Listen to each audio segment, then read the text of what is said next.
আজকে শনিবার, তো ভাবলাম একটু ফুলকপি আলুর তরকারি করি। ফুলকপি আলুটা শাশুড়ি মা কেটে দিয়েছে সুন্দর করে। আমি আলুগুলোকে একটু নুন হলুদ মাখিয়ে ভালো করে ভেজে নিয়েছি লাল লাল করে। আর ফুলকপিটাও লাল লাল করে ভেজে নেবো, তাহলে খেতে টেস্ট হবে। আর কপিটা একটু গলেও যাবে, একটু ঢেকে ভাজতে হবে, তাহলে ওই ভাপেতে কপিটা ভাজা হয়ে যাবে। আর এদিকে ফুলকপির জন্য আমি মশলা রেডি করে রেখেছি।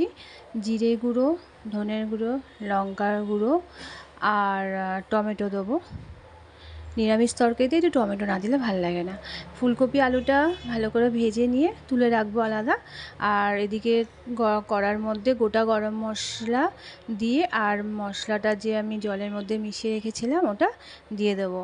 দিয়ে ভালো করে নুন হলুদ দিয়ে ভালো করে কষে নেবো,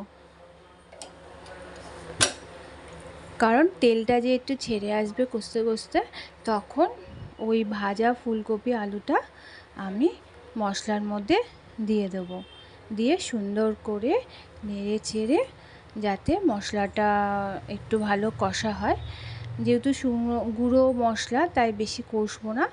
এবার হালকা একটু জল দিয়ে দেবো, বেশি ঝোল করব না, মাখা মাখা করব। তাই যেই কষা হয়ে যাবে জল দিয়ে আর ঢেকে দেবো। তো এই ভাপেতেই কপি আলুটা যেই সেদ্ধ হয়ে যাবে, ব্যাস রেডি আমাদের নিরামিষ আলুর তরকারি, ফুলকপি আলুর তরকারি। গরম গরম ভাত দিয়ে খেয়ে নেবো।